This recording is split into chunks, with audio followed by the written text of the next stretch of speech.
Thank you very much. It's great to be here in Winnipeg. I'm Richard Gage. I've been a practicing architect for 20 years. I became interested in these collapses after hearing the startling conclusions of a reluctant 9/11 researcher, David Ray Griffin, on the radio in March of 2006. This has changed my life radically and launched my personal and professional quest for 9/11 truth, inspiring me to found the Architects and Engineers for 9/11 Truth. I want to thank you guys for being willing to take on the difficult subject of the destruction of the World Trade Center and the staggering loss of life on 9/11.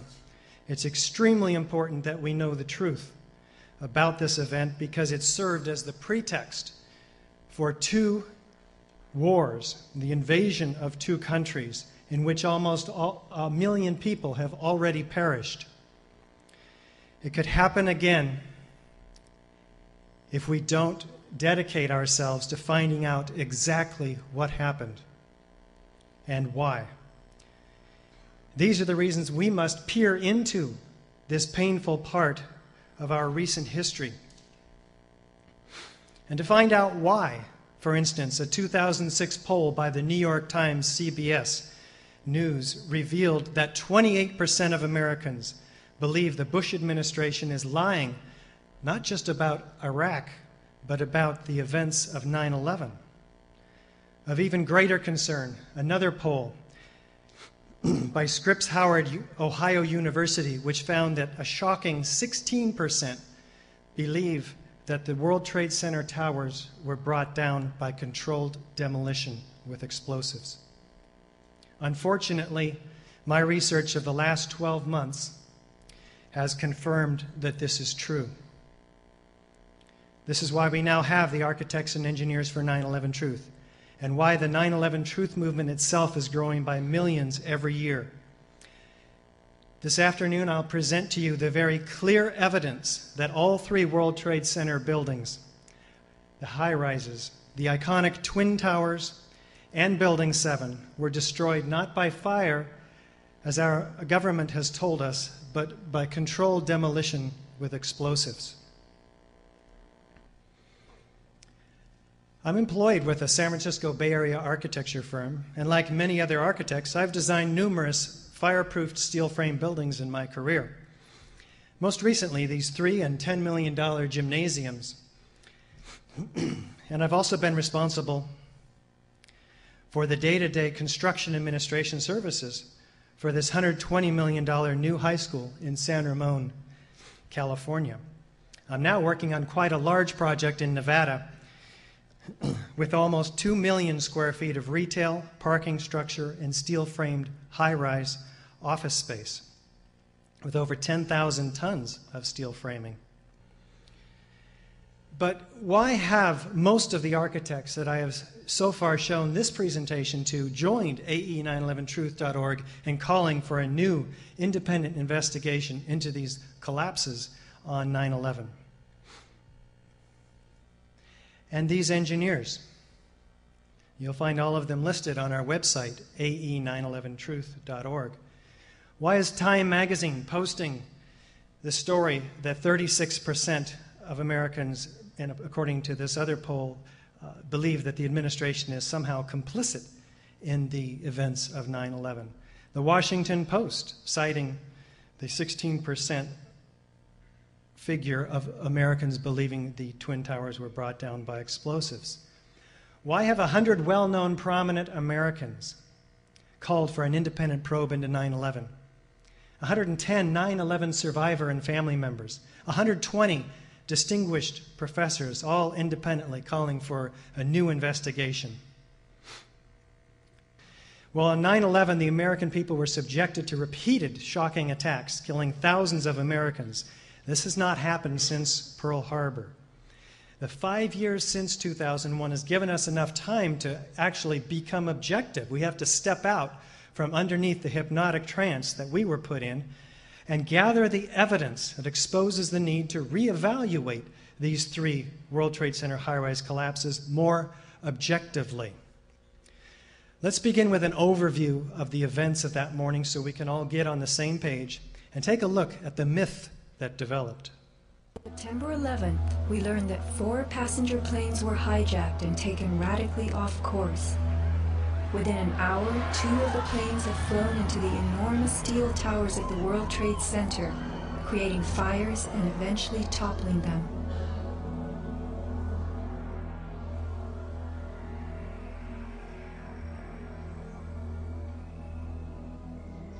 Dazed by the news, the American public soon believed the fires in the towers had burned so hot they caused the steel frames of the buildings to give way.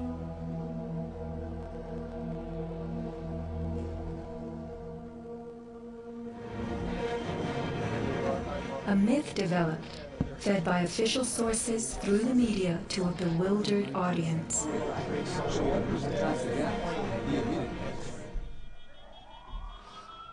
Elements of the myth: the impact of the airplanes, gallons of burning jet fuel, steel melting, the buildings failing and suddenly imploding. In a mere 10 seconds, 110 stories hurtled earthward, pulverizing into dust.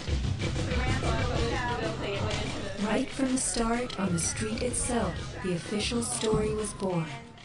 Come out of nowhere and just ringing right into the side of the Twin Tower, exploding through the other side. And then I witnessed both towers collapse, one first and then the second, mostly due to structural failure because the fire was just too intense.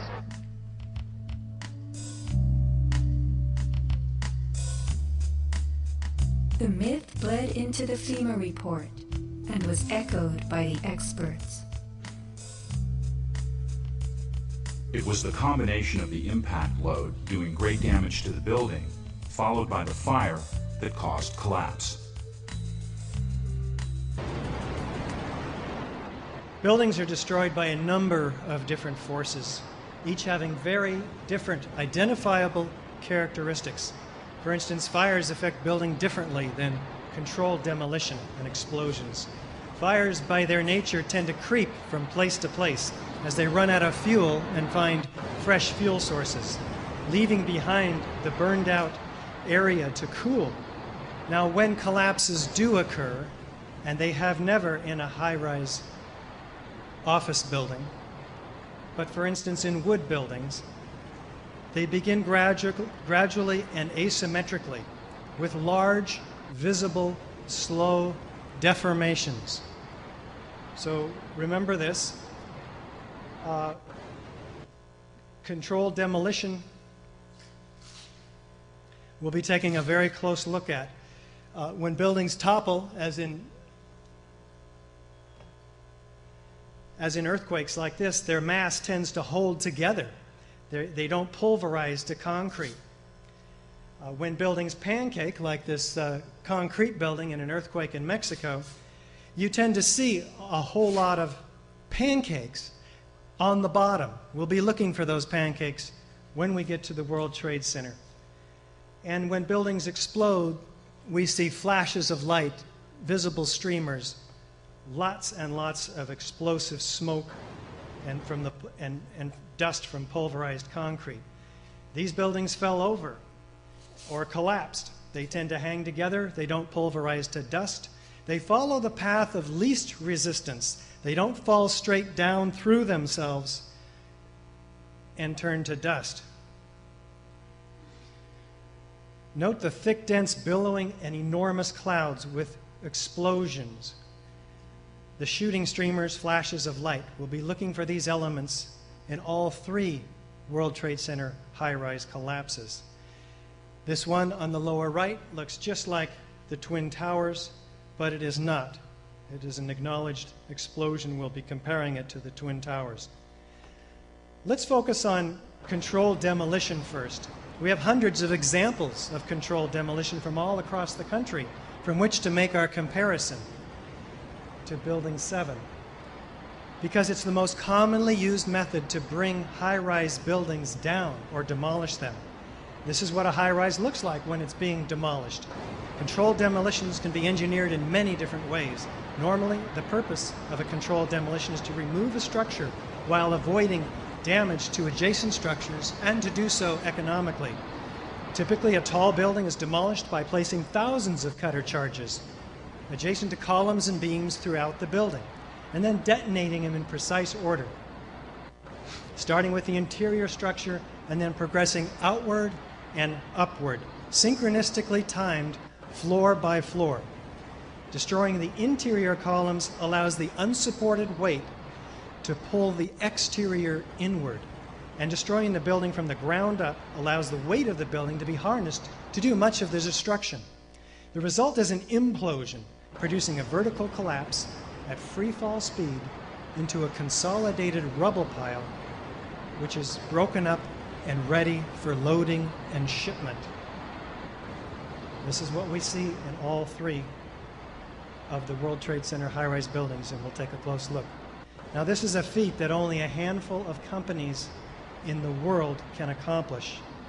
And we're told that fire accomplished exactly this for the first time ever on 9/11.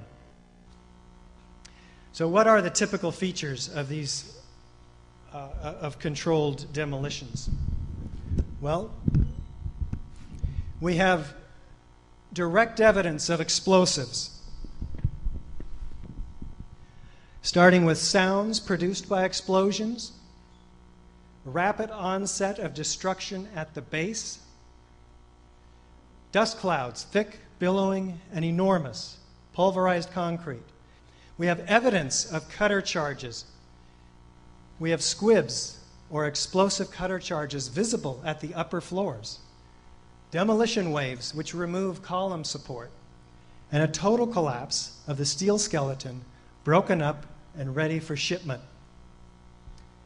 In addition to this direct evidence, well, the result of all of this is a straight down symmetrical collapse into the building's footprint, because all columns are cut on a floor at once, synchronistically timed, resulting in a free fall speed of collapse. So we'll be comparing these features to Building 7 right away here, one by one. In addition, we have no typical characteristics of destruction by fire: the large, slow deformations, the creeping from place to place, the asymmetrical collapse of any structure that is destroyed by fire. But also, we have government documentation, which we'll be looking at in the case of Building 7, expert corroboration. Do controlled demolition experts say that this was a controlled demolition in the case of Building 7? Do we have foreknowledge of the collapse? Well, we always know when controlled demolitions, they're planned months in advance. Turns out in Building 7, we'll be finding foreknowledge. We have plenty of video documentation, all of which goes to support the hypothesis of controlled demolition, which turns out to be quite easy.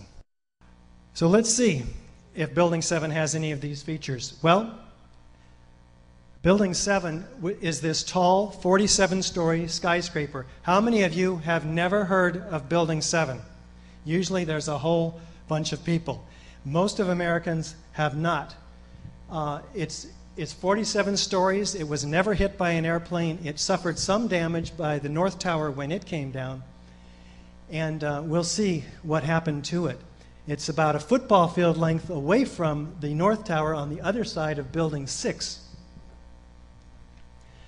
You can see Building 7 here in the aftermath after the Twin Tower, North Tower came down.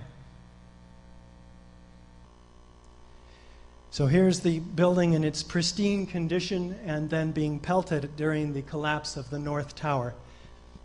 We'll be taking a look at all of this dust coming up in a moment. Now here we have a shadow of this building on Building 7. Remember, 47 stories, so don't get confused by the shadow line above the fires. There are 2 or 3 fairly small fires, which is the only graphic evidence we have of fires in this building.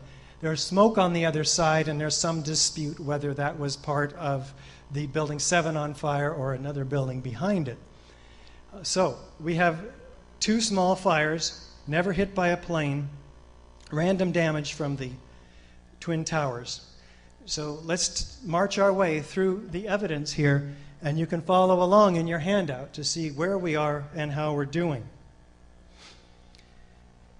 Let's take a look at CBS video and listen to Dan Rather. What you're seeing are high shots. Now, here we're going to show you a videotape of the collapse itself. Describe that. Now we go to videotape, the collapse of this building.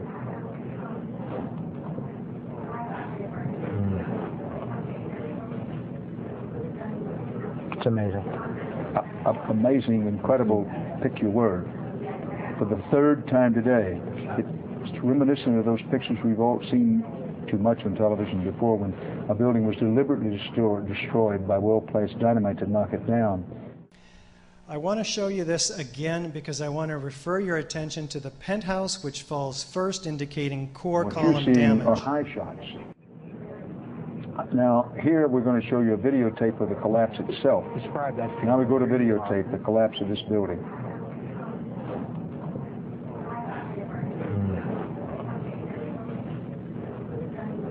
It's amazing. Amazing, incredible, pick your word. For the third time today, it's reminiscent of those pictures we've all seen too much on television before, when a building was deliberately destroyed by well-placed dynamite to knock it down. Even Dan can pick up the obvious comparison to controlled demolition. Let's take a look at the NB's, and he never repeated that statement again, by the way. How does this happen? We have 24 core and 57 perimeter columns around this building. What could make all 81 of these columns fail simultaneously so that the building would collapse straight down, rapidly, symmetrically, in 6.5 seconds? How is that possible? Since the small fires and the damaged columns were only on one side, we're told by NIST and FEMA that the columns were damaged on this side. We're looking at the other side. Wouldn't we expect, for instance, if I broke my leg and I was going to fall toward the injury, that the building would do the same? No. The only way to do this is to take out all the columns at once. Now, this is an unusual building. It was built over a Con Edison substation, so there were some large spans spanning across the Con Edison, some trusses, cantilevered beams, and so forth, which would make it even more vulnerable if one of those supporting elements, the column or a truss, were to go down in a fire, which, remember, is not all the way around the building uniformly, heating all those columns up at once. No. The building would fall over, favor one side. Let's take a look, finally, at the north side on West Street.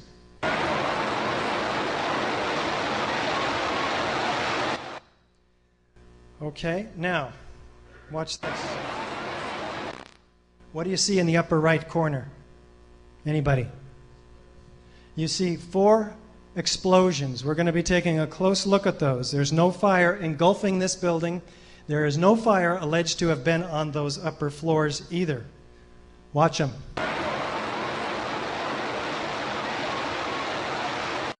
Okay, we'll take a closer. Coming right up. Do we have sounds and sights of explosions in Building 7? Let's listen to an interview with this emergency worker. We were watching the building actually because it was on fire. The bottom floors of the building were on fire, and we heard this sound that sounded like a clap of thunder. Turned around, we were shocked to see that the building was, it looked like there was a shock wave ripping through the building, and the windows all busted out, and it was horrifying. Then, about a second later, the bottom floor caves out, and the building followed after that, and we saw the building crash down all the way to the ground. We were in shock, and then the worst part about it, we saw the smoke and the plume of smoke coming in. A shock wave ripping through the building, windows busting out, and then the building coming down.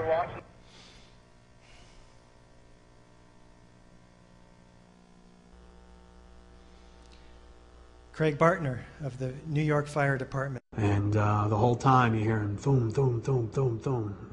So I think I know an explosion when I hear it, I was real close to Building 7 when it fell down, and running away from that sucked. This incredible dust flow you're seeing right now, I want you to watch that very carefully. It's the only evidence we have of this massive pyroclastic, pulverized concrete and pyroclastic flow or heat-induced cauliflower-like expansion of the dust that we can see in Building 7, which is direct evidence of explosives. That's one of the things that I live with all the time, and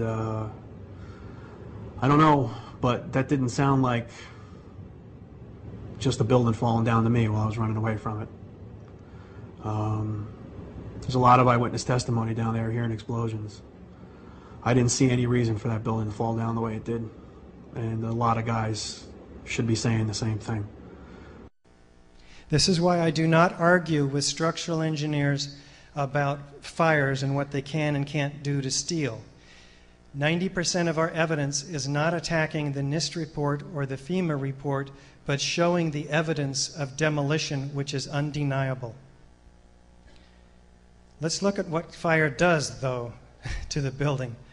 Because the New York Times cited that experts said no building like it, a modern steel-framed high-rise, had ever collapsed due to fire. And fireproofing is intended to protect a building for 2 or 3 hours at the most.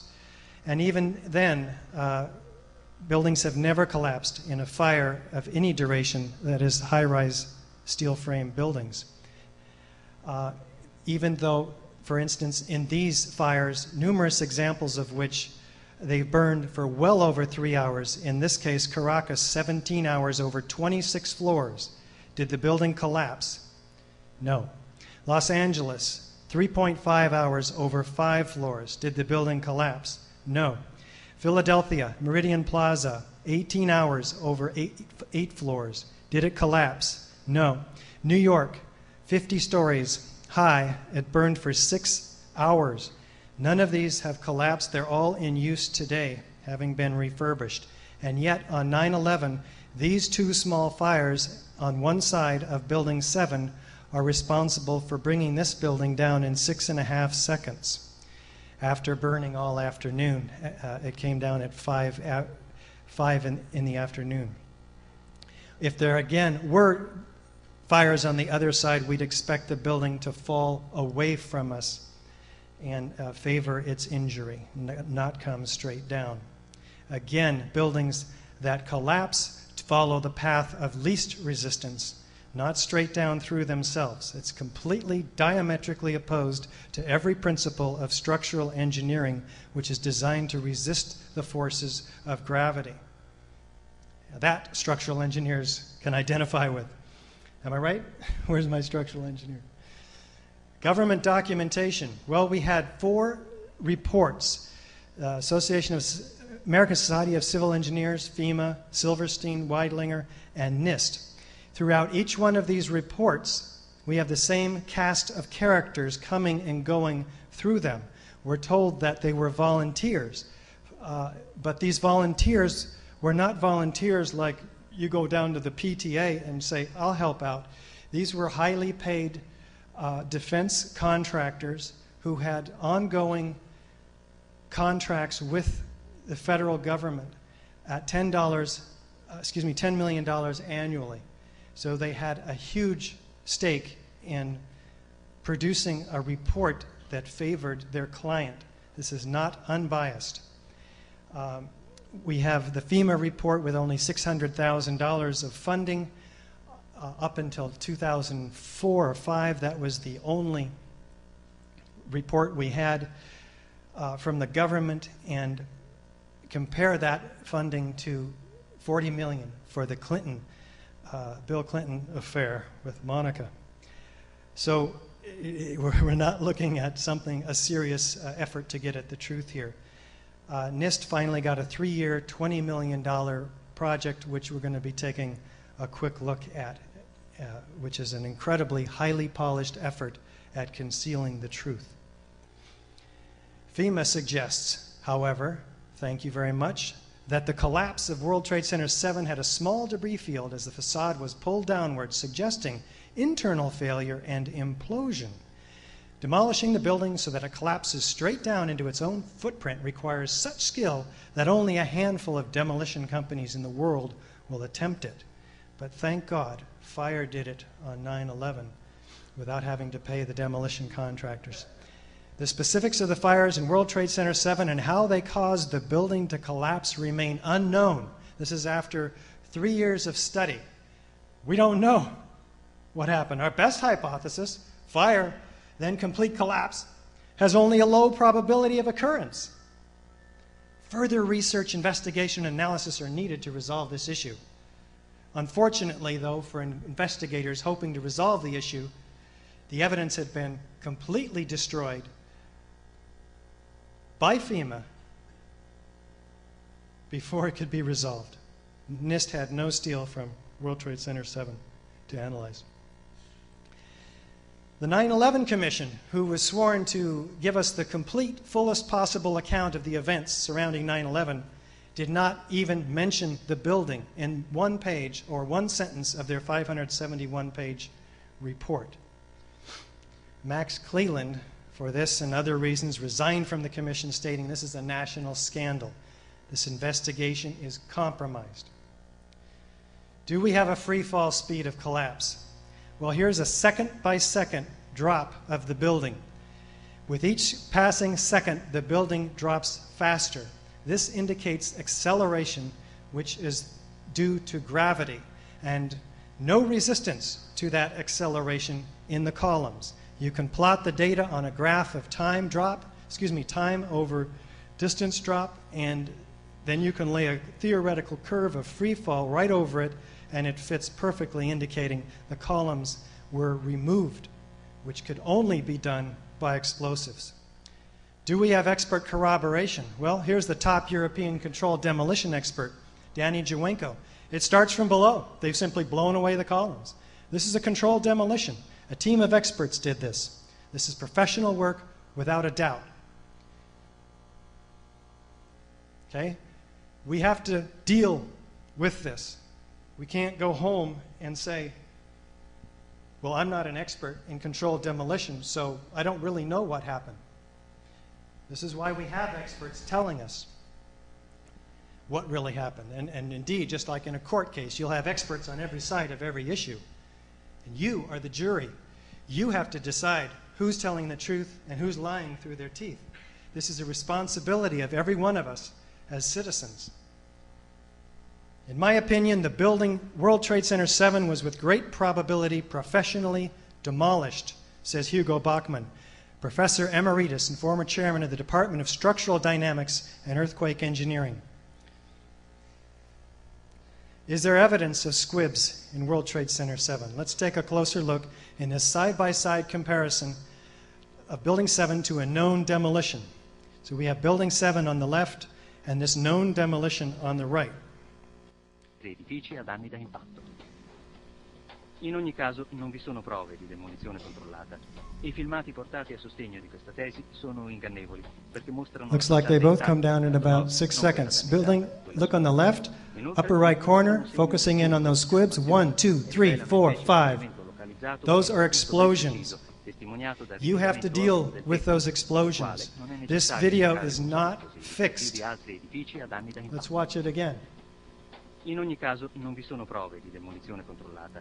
Before someone argues with you about what fire can or can't do to a building, you tell them, you watch this video, and you tell me what those puffs of smoke are. There's no fire up in that corner. The video is not touched up. This is evidence suitable for a court of law, right from network television. Okay? Did I make my point? Is there molten metal, and why, found at the bottom of the World Trade Center? Let's listen to Mark Loiseau. Mark Loiseau, the president of Controlled Demolition Incorporated, told the American Free Press that in the basements of the World Trade Center, where 47 central support columns connected to the bedrock, hot spots of literally molten steel were discovered more than a month after September 11th. These incredibly hot areas were found at the bottoms of the elevator shafts, down 7 basement levels. The molten steel was found 3, 4, and 5 weeks later when the rubble was being removed. He said that molten steel was also found at World Trade Center 7. The highest temperature was in the east corner of the South Tower, where a temperature of 1,377 degrees Fahrenheit was recorded. The molten steel in the basement was more than double that temperature. And the reason is because the molten steel is down in the basement. Those were surface temperatures that NASA was reading. Now, up here, B and A, that's building 7. Those temperatures are 1,340 degrees on the surface. Any fire is probably at most about 1,300 to 1,400 degrees in the building. These are surface temperatures. Remember, that pile of building was about 7 or 8 stories tall. The surface temperature is coming through the pile 1,300 degrees. That's why below the temperature must have been even much greater. There's plenty of evidence for molten metal.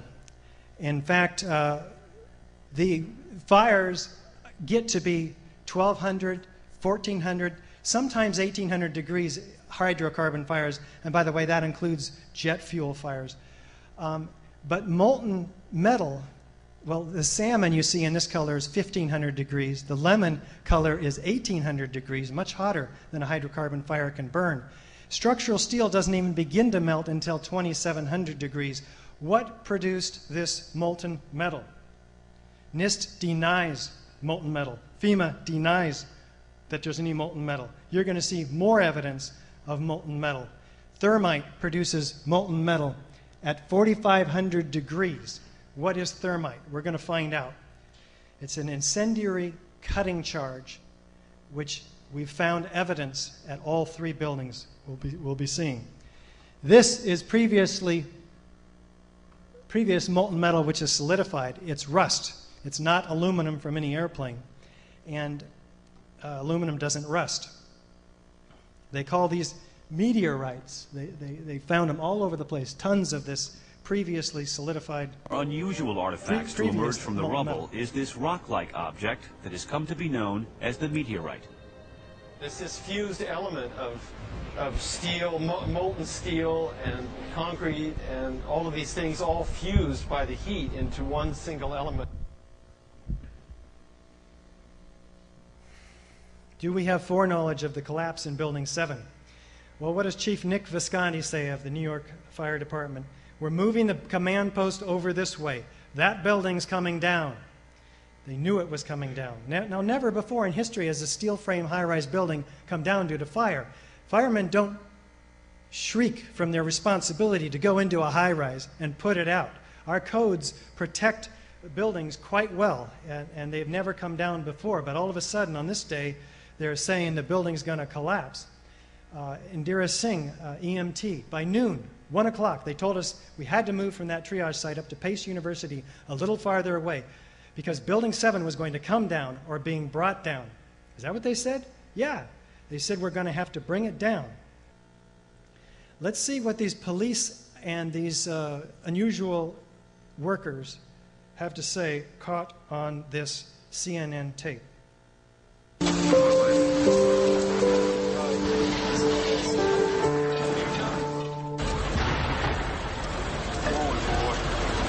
Keep your eye on that building. It'll be coming down. This building is about to blow up. Move it back. All right, guys. We are walking back. There's a building about to blow up. On flame. Debris coming down. Now we're told that the building's going to blow up. It's not just coming down. So we're getting a little closer toward the truth. These policemen were obviously told. Not only that, BBC announces the collapse of Building 7 20 minutes before it happened. Here is Jane Stanley announcing. It says the 47-story Solomon Brothers building close to the World Trade Center has also collapsed. Well, there's the building right behind her. It has not collapsed. Do these people go by a script, or are they doing real-time reporting? What is the issue here? Well, they're being fed information, and I'm going to encourage you to ask Barry Zwicker a lot of questions about this. Who was in the building? Well, we have the CIA, the IRS, the Department of Defense, Securities and Exchange Commission, which, by the way, lost thousands of files related to hundreds of active cases against Wall Street companies such as Enron and WorldCom. Could Al-Qaeda have gotten into this building to plant the explosives? It's a simple question. It deserves a thoughtful answer. So, what have we shown in Building 7?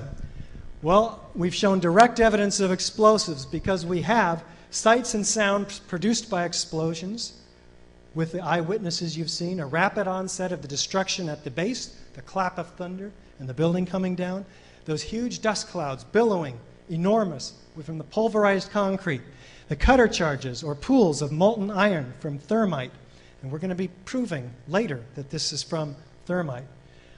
Squibs, or explosive charges, visible at the upper 7 stories on the right side of Building 7. Deal with it. Demolition waves, removing the column support simultaneously all around the building, floor by floor, synchronistically timed. And a total collapse of the steel skeleton broken up and ready for shipment. All of that producing a straight down symmetrical collapse into its own footprint, free fall speed, virtually. No resistance from the columns. We have no typical characteristics of fire with large deformations creeping from place to place and slow deformations or asymmetrical collapse as we see in fires. We have government documentation which shows that they have no hypothesis that they value themselves, FEMA. We have expert corroboration from one controlled demolition expert, the top in Europe. We have foreknowledge of the collapse, that it's going to blow up, that they're moving the command center away, they're moving people back like 7 blocks. And of course, we have plenty of video documentation which you've seen, all of which goes to support the hypothesis of controlled demolition. Now, no building exhibiting all the characteristics of controlled demolition has never not been a controlled demolition.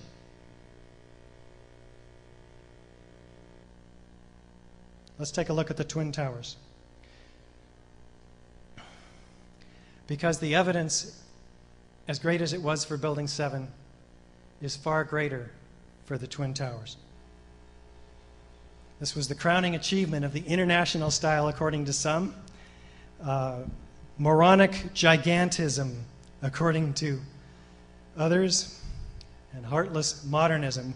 However you feel about the buildings, let's take a close look at how they were destroyed. These buildings surpassed the tallest building in the world at the time, becoming 1,368 feet high, with a 12.5-foot floor-to-floor height. There were structural innovations which I'll show you in this unique building, 208 feet square, which allowed a complete open plan. 60 feet span in this direction and 35-foot span in this direction. All high-rises after this time followed this innovation. It was actually quite incredible, and it worked quite well. We'll take a close look at this structure. 11 million square feet. But almost immediately we have difficulty renting the space. It took years to approach full occupancy with undesirable office space, gun-slit windows, low ceilings. It was subsidized financially, finally, by the tenancy of Governor Rockefeller, who put his entire state offices in there of 20,000 employees. The building was a disaster financially in the first decade. They had difficulties renting it, and it required numerous renovations in the first decade as well. $200 million for asbestos removal, which became a hot issue almost immediately upon its construction. $800 million for rebuilding electrical communications and cooling systems. And galvanic corrosion was endemic, eating away at the connection between the structural steel and the aluminum cladding around the outside. The Port Authority denied permits for controlled demolition on several occasions. due to the asbestos content which would have been released into the atmosphere. Were they going to tear it down and rebuild it? It would have cost $5.6 billion to take it down to its structure with the scaffolding, somewhere up to $15 billion, some say. They were basically condemned structures. Nevertheless, 3 months prior to 9/11, we have a transfer of ownership with a 99-year lease to Larry Silverstein, transferring all of this real estate to him and his partners for $3.2 billion. Larry, I believe it's now $125 million of his own money he invested. And why would he do this if it was going to take $5.6 billion to $15 billion to repair it? Did he have some knowledge that he was going to be assisted in his demolition effort? The lease he signed had an all-important escape clause. If the buildings are struck by an act of terrorism, the new owner's obligations under the lease are void. This is extremely unusual, I am told. I'm not an expert in leases. Maybe some of you are. As a result, the owners are not required to make any payments under their lease. We'll be able to collect the insurance, and indeed Silverstein is on his way to collecting $7 billion. He's got $4.6 already. The insurance companies made out as well. You might feel sorry for them under the circumstances. They raised their premiums over 2,000%. They came out smelling like a rose. In its place, the Freedom Tower is scheduled to rise to 1,776 square feet and will be a major profit center for Larry and the Port Authority as well. The Twin Towers were very unique at the time with a dense grid of up to this time, these buildings had a dense grid of steel, as you can see, and or concrete frames all the way through the building, every 30 feet or so. The Twin Towers were built as a tube structure with this very strong, dense mesh of steel surrounding the exterior, acting as a bearing wall and to resist all the lateral forces. Inside was the core, a dense grid of 47 immense steel box columns, 4-inch thick at the base and 2-inch thick at mid-height, narrowing to a 1/4-inch thick at the height at the top. Prefabricated floor assemblies with 20-gauge steel deck over 29-inch deep steel web joists were topped with 4 inches of reinforced concrete, all of which was completely pulverized on 9/11. We'll be looking for evidence of these 110 pancakes at the bottom of the Twin Towers. The trusses were welded and bolted to the beams at the core and also at the spandrel panels at the perimeter bearing wall. So these were solidly constructed buildings. They were not designed to pancake, as you may have heard ludicrously mentioned by some, with 47 steel core columns and 240 perimeter columns. The perimeter structure was over-designed with a ratio of 20:1 because this was a new structure and they weren't taking any chances. The steel frame is a 100,000-ton heat sink. Any 1,400-degree fire, as was alleged, or 1,800-degree in some cases, alleged to have occurred near the core columns, would have been absorbed and dissipated through this incredible heat sink. But as we'll see, temperatures of such, there's no evidence for these temperatures whatsoever, even so. So you can see at the base, this incredible core column is almost solid steel. And they're rising up, 47 of them here. And these are the metal decks and the perimeter columns with the spandrel panels. All capped by a hat truss, which serves to tie the perimeter and the core columns together, as well as support the massive concrete antenna, which was 300 feet high. Let's take a look and see what the imperative was for jetliner proofing the building. John Skilling and Les Robertson were the structural engineers who designed the streamlined steel frames of the Twin Towers in the 1960s. Because a wayward Army bomber flew into the Empire State Building in 1945, The towers were built with skyscraper crashes in mind. The airplane we were envisioning was the largest airplane of its time, flying slowly and low, lost in the fog. We designed the buildings to take the impact of the Boeing 707 hitting the building at any location. The Boeing 707, by the way, has a kinetic energy equal to that of the 767, which hit the Twin Towers on 9/11, because the 707 flies much faster, 500 miles per hour versus 400 for the 767. I believe those figures are correct. So you can look at that calculation on Jim Hoffman's site, 911research.com. So what does John Skilling say? The World Trade Center structural engineer over Leslie Robertson. The biggest problem would be the fact that all the fuel would dump into the building.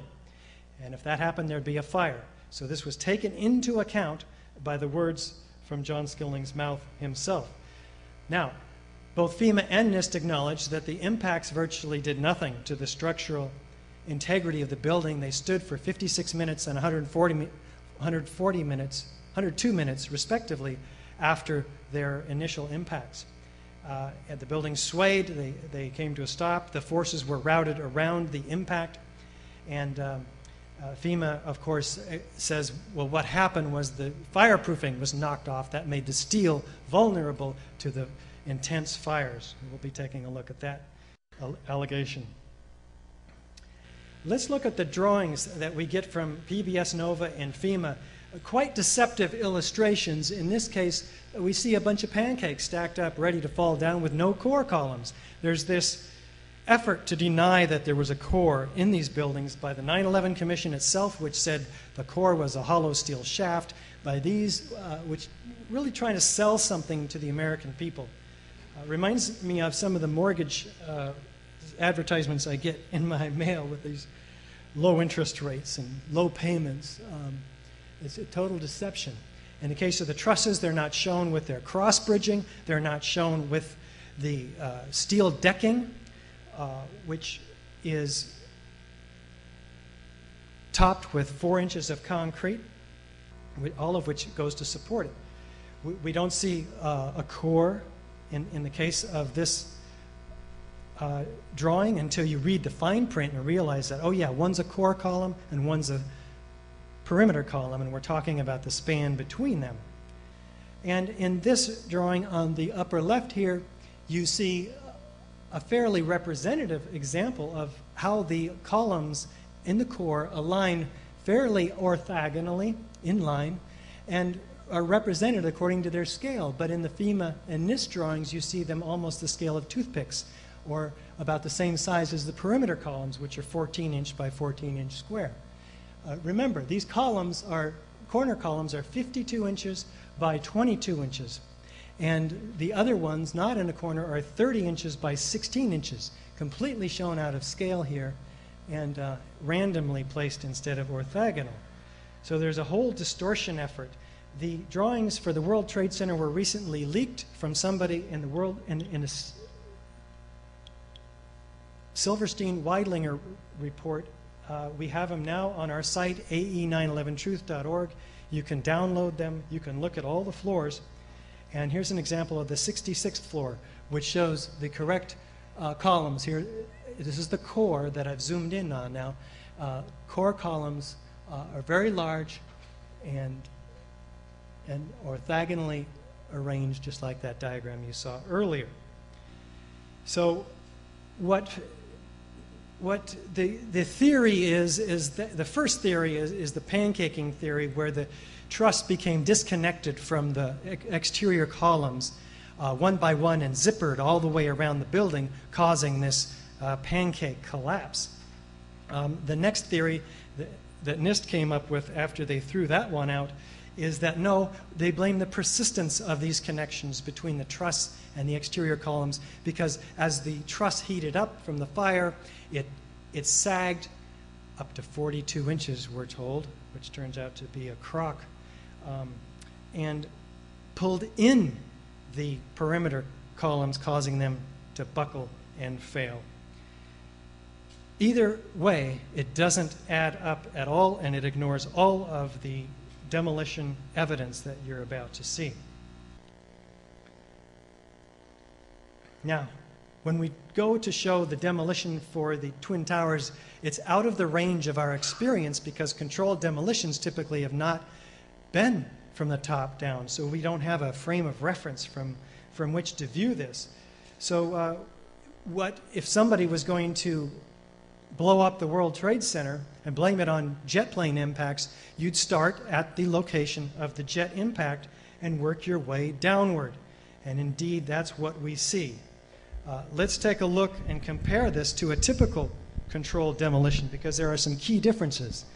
We have a rapid onset of destruction, but not at the base, up at the location of the jet impacts. We have a straight down symmetrical collapse, not into its own footprint, but blown outside its own footprint. We'll take a close look. And all the columns are cut on a floor at once. They're not so much cut as cut and then blown laterally. We're going to take a close look at what that means. Otherwise, there are very similar features. Let's start with the sights and sounds produced by explosions. This is Jim Hoffman. The way I describe what happened to the towers is that they were, I don't think you can get around calling these explosions. They exploded into these clouds of dust with steel hurling in all directions. And these explosions became over 500 feet in diameter by the time they reached the ground, actually more like 800 feet in diameter. And, but the reason I think people don't think of them as explosions is because they occurred over a period of 15 seconds in either case. So there wasn't a particularly, like, normally people think of an explosion as you hear a loud crack, a bang, and then it's just that one event. But if you have, in the case of a demolition where you might have thousands of explosions that are all blending in, then you get one huge explosive event, but you don't hear any distinct explosions that's so much above the roar of it. The thing sounded like, sort of like an ocean wave, just this incredibly loud roar. But incredibly explosive. The tops, I described them as mushrooming because they blew out so far. Well, we have lots of witnesses because the New York Times sued the city of New York and gained access by a state court of appeals to the oral histories, which the city of New York was denying any access to, and you'll see why. There's over 118 quotes. I won't read them all to you. We felt the ground shake. You could see the tower sway, and then it just came down. The ground shook, then it came down. All of a sudden, the ground just started shaking. I thought I heard an explosion. It actually shook my bones. Shortly before the first tower came down, I remember feeling the ground shaking. I heard a terrible noise, and then debris just started flying everywhere. Heard the noise, and then debris started flying everywhere. Let's take a look and listen to what the news reporters say initially, and then you never hear again after the first day. We've heard reports of secondary explosions after the aircraft impacted. The entire building has just collapsed, as if a demolition team set off. When you see the old demolitions of these old buildings, it folded down on itself. Anybody who's ever watched a building being demolished on purpose knows that if you're going to do this, you have to get at the under infrastructure of a building and bring it down.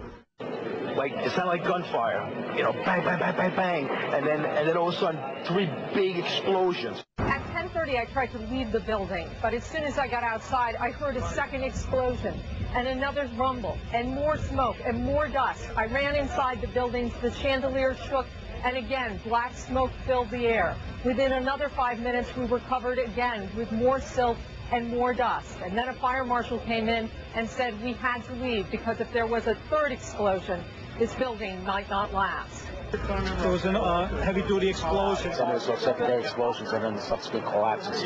The full impact was seen in the moment in time.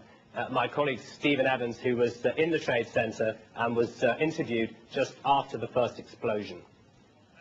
There was another big explosion in the other tower. Flames coming out in this billowing grey smoke. How many of you heard about explosions in the World Trade Center before you became aware of these recently from 9/11 Truth Movement? 1, 2, 3, 4. So there were some reports that got out. What did the New York Fire Department guys say? Yeah, well, fuck, what do we do? We made it outside, we made it about a block. We made it at least two blocks, and we started running. Floor by floor, instead of popping out. It was if they had detonated. Yeah, as if they were planned to take down a building. Boom, boom, boom, boom, boom, boom, boom. All the way down. I was watching it and running. Just ran up West Street. And then you just sort of, this cloud of shit chasing you down. Couldn't outrun it. West Street. I couldn't outrun it. So what'd you do? I jumped behind a battalion car, I hit under the car, I was just waiting to die. He saw a number of brief light sources being emitted from inside the building between floors 10 and 15. It seemed like on television when they blow up these buildings, it seemed like it was going all the way around like a belt. All these explosions. I saw low-level flashes. Somewhere around the middle of the World Trade Center there was this orange and red flash coming out. I thought the terrorists planted explosives somewhere in the building. That's how loud it was. Crackling, explosive, a wall. With each popping sound, it was initially an orange and then a red flash coming out of the building. Pop, pop, pop. That's exactly what, because I thought that's what it was, an explosion. Suddenly there was another loud boom at the upper floors, and then there was a series of smaller explosions which appeared to go completely around the building at the upper floors, and another loud earth-shattering blast with a large fireball which blew out more debris. Flash, flash, flash. Then it looked like the building came down. Let's see what all these flashes and these sounds of explosions are from. Buildings as they fall into their footprint. The tremendous, billowing clouds of dust.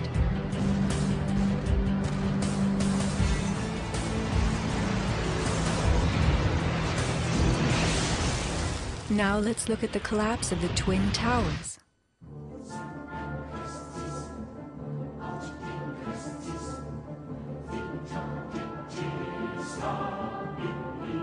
We are seeing explosions rather than implosions, a first in demolition history.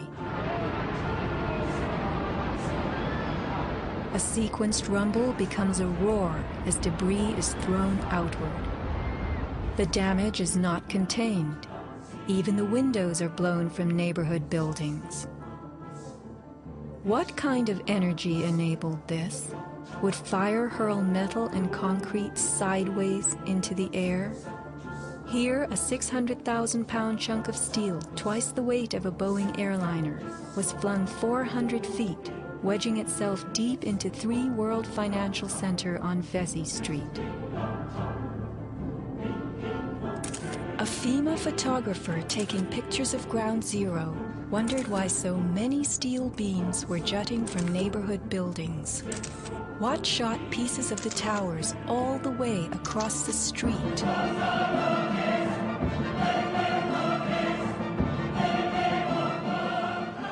In April 2006, New Yorkers were distressed to learn that bone fragments, human remains from 9/11, had been found on the roof of the nearby Deutsche Bank building. And how, in God's name, did those fragments get there?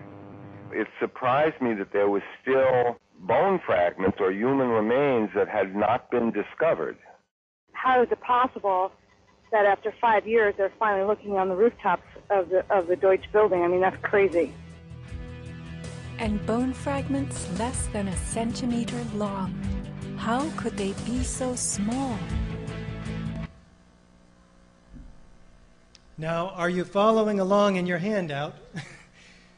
We're like most of the way through the evidence of controlled demolition for the Twin Towers.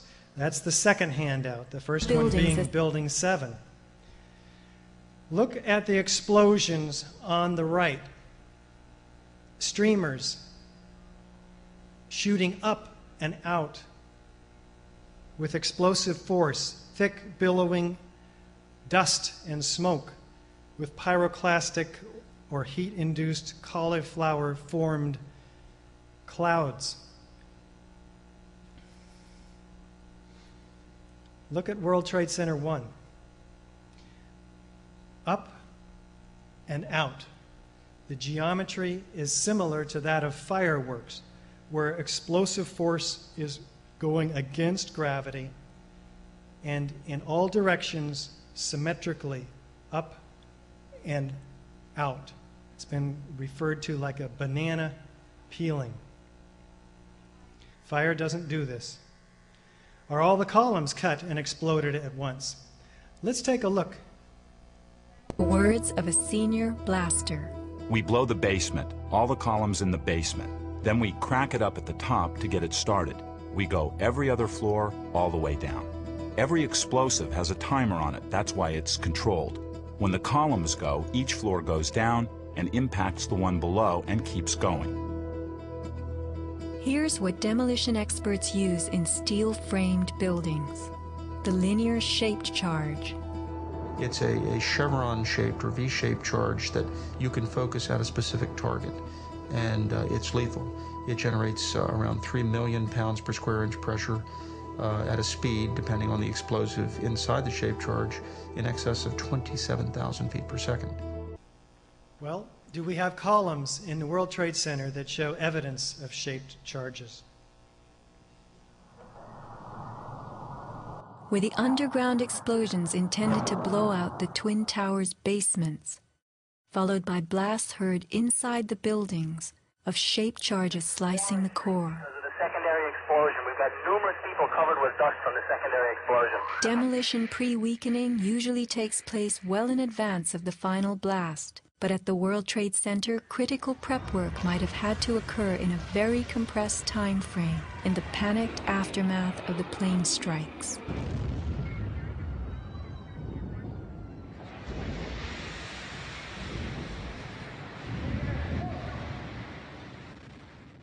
These core columns were discovered after the collapse. The angled cut occurs in exactly the manner that shaped charges slice through steel beams to control the way they fall. Notice the hardened once liquid metal. Was thermite used with the shaped charge? The job of the shaped charge is to cut steel H-beams. The way we do this is by cutting the beam at an angle, which, through a series of beams cut at the same angle, will tend to make the building shift over and walk. More angled cuts from the World Trade Center steel. The shortest distance between 2 points is, anybody? Straight line. If you're going to be out there sweating your buns off as an iron worker cutting steel, are you going to cut diagonally? More angled cuts. And by the way, they used oxyacetylene torches to cut the steel in the aftermath of 9/11, not thermite torches. In other words, all the slag you saw on that other cut is not produced by oxyacetylene. Oxyacetylene is a fairly clean cut. Here's another angled cut, series of angled cuts. Now, the core columns in the World Trade Center are quite easily accessed from the elevators. Here's the whole floor plan up here. In red, we've blown up the core. This is down at the ground floor. All of the elevators are adjacent to all of the core columns. The core columns are can be accessed directly through the elevator shafts. We know that ACE Elevator was modernizing the elevators in the World Trade Centers during the 9 months prior to 9/11, and they're out of business today. I'm not saying they had anything to do with placing explosives. I don't know. I'm just pointing out the evidence and the possibility that there's access to the columns. And even on the upper floors where some of the elevators stop and you have utility closets or even some open office space up there, you can get into the floor system and crawl actually all through the floor without being detected by the occupants of the building. It looks to me, I'm not an expert in controlled demolition, but if you had charges, in addition to the thermite cutting charges, which cut the steel at these perfect 30-foot lengths that they fell to the ground in, ready for loading and shipment, you would need an explosive force large enough to disperse those columns at a second or half a second or millisecond after they were cut, in order to cause them to land 500 feet away in these other buildings and blow everything up. Because remember, all of the floors were pulverized. All the building contents. We'll be looking at that in a moment. So there was access.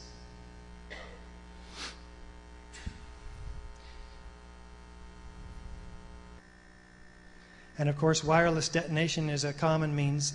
You don't have to run wires everywhere through the building. You can simply plant a device at each location. And at some point, you have to intuitively ask yourself, does this look like an explosive force? Or does it look like a gravitational collapse?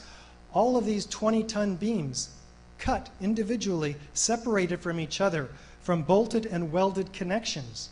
This doesn't happen with a gravitational collapse. All of these pieces, individualized. Look at this. Now, there's 2,700 people in both of these buildings that lost their life on 9/11. We need to acknowledge that as we're going through this material and honor them and their families by getting at an investigation which finds out what the hell happened. It's extremely important that we do this.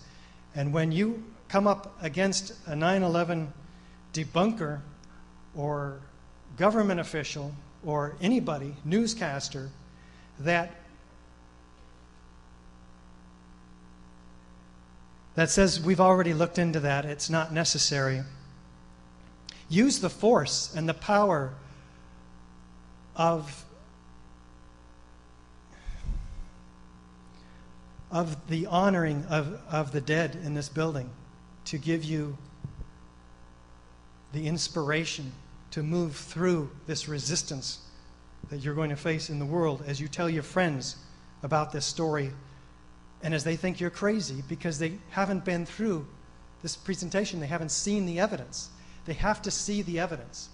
You have to send them a video, a DVD, a link to my website, which will have this video on it. Use the honoring, use the force of the honoring of the fallen ones to get to the truth. Let's take a look and see if we have a rapid onset of destruction. This is the North Tower. Watch closely. The first thing we see is an explosion which will rock the building on the left, which the tripod is mounted on, of the camera.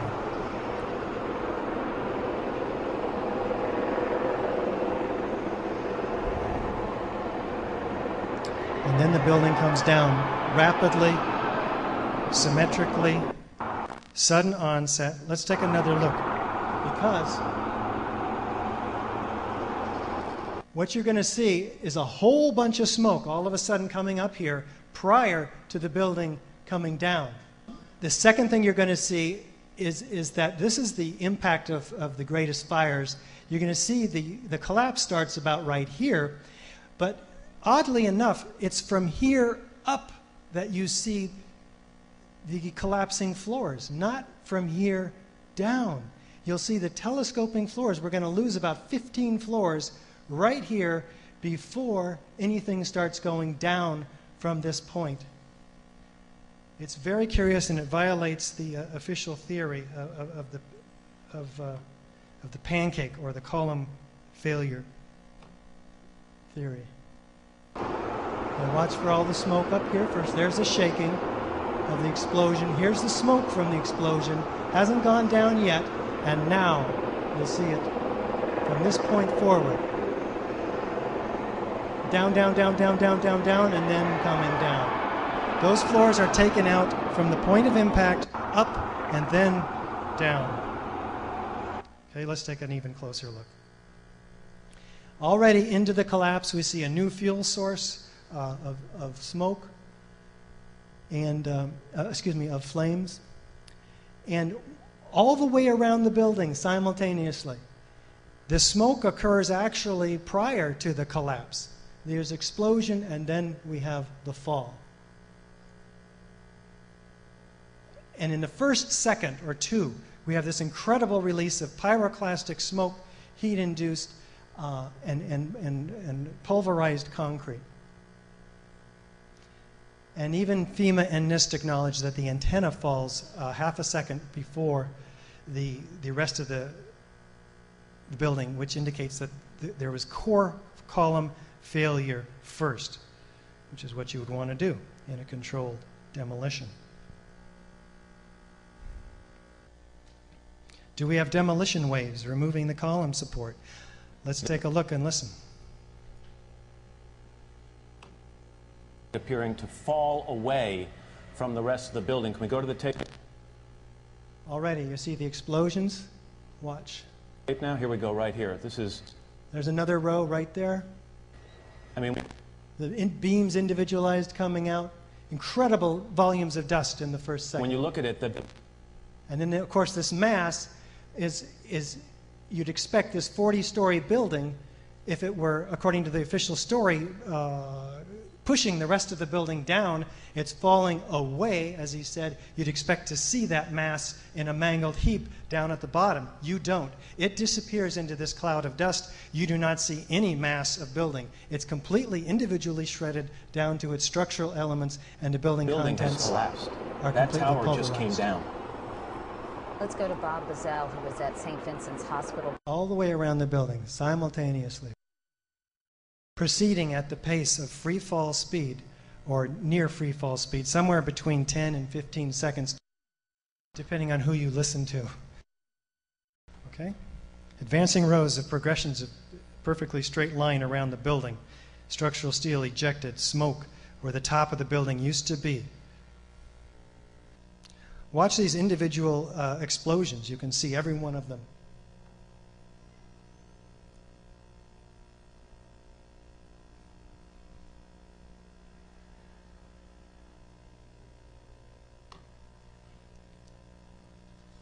One, two, and then you'll see some come up here. Up and out, all the way around the building.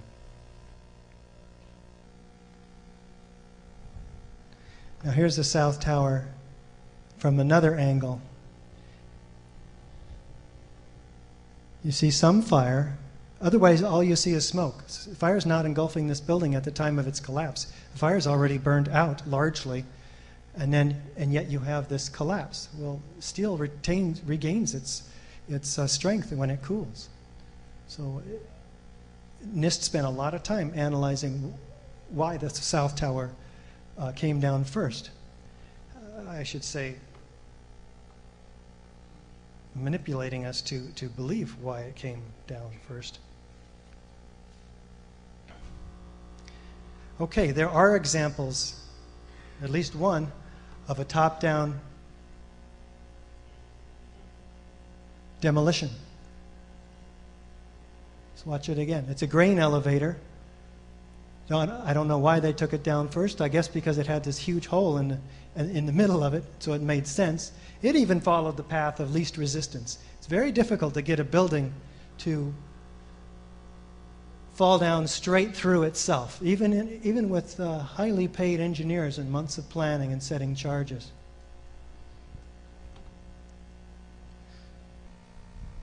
Has to do with looking at the way that the top of the South Tower came down. Now it first started to tilt, but what you see if you look at it carefully is that it starts to tilt, but right at about this point, the tilting stops as it's going into the dust cloud and actually starts to right itself. That contradicts the law of conservation of angular momentum, barring demolition, because the fulcrum would have been causing it to rotate faster. So the only explanation is that the entire top of the building has been shredded, presumably by demolition, and that's what caused it to stop rotating because the moment of inertia was destroyed. Which of these buildings that's hanging by the crane is going to fall first? How many say the one on the left? Makes sense, right? There's nothing underneath it. It's going to hit the ground first. Well, wrong. On 9/11, they both hit the ground at the same time. The one that has to crush through 100,000 tons of steel falls at the same rate as the one that is free falling through the air. And where's the pile driver anyway? It's completely missing. It's been shredded before the collapse gets about 2/3 of the way down the building. It's gone. There's no top of this building pushing the rest of this building down. That is the entire theory of the official pancaking or pile driving theory. Conservation of momentum requires mass. So if there's no pile driver, what's pushing the rest of the building down underneath it? You've all played this game, how long ago? 20, 30 years. We had these kinetic energy balls. Well, if you don't have any mass, you can't get the ball to come out the other side. If you don't have a pile driver, you can't push the building down. Something else has to be doing it. That can only be explosives.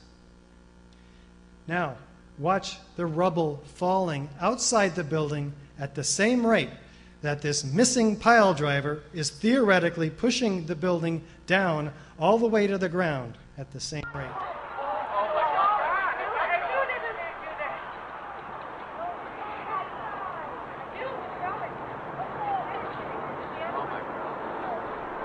Oh my God. Well, almost the same rate.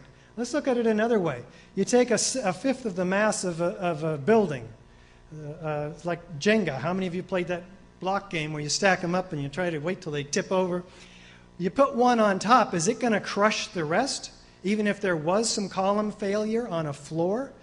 No, the mass of the building below will resist. There's many ways to look at this. Every one of them exposes that on 9/11, many laws of physics were violated. Do we have squibs or explosive cutter charges visible at the upper floors? Let's see. In all the videos of the collapses, explosions can be seen bursting from the building 20 to 30 stories below the demolition wave. Here,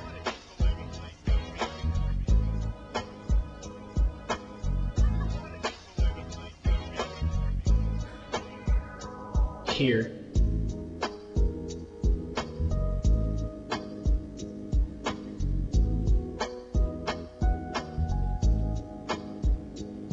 here,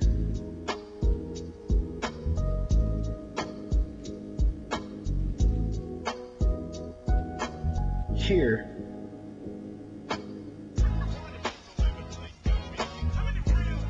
here,